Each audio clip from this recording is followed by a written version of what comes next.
আমি তো তোর বাপের ভাত খাইতাম না, এটা ভালো করে বুঝায় কইছস তো।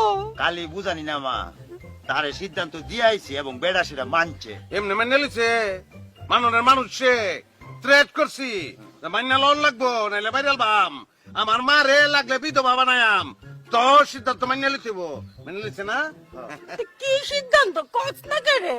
বুঝি না চাইছো আম্মা ওইটাই তুমি কইছো না জাব্বার ভাত খাইবে না আমরা কইছি না আমরা আম্মাই তোমার ভাত খাইতো না তাই তো না। পরে মাইনা লিছে অনেক কোনো অসুবিধা না ভাত ভাত আমাকে জীবনে কোনো ভাত নাই আম্মা সকালবেলা পোলাও দুপুরে বিরুনি রাইতে খিচুড়ি রুটিও খাইতে আর রুটি তো ভাত না কেক খাইবা কেক কেক গোলামের ফুতাইন রে। খাইছে আরে আমি তো এটা কইছি না, আমি কইছি আমি এইলার গড় করতাম না। হিলার ঘর কই হিলার ঘর আছে ঘর এটা তোমার বাপের না আমরা নানার না ও ও টুকু টুকু টুকু, গড় না গড় না, আমি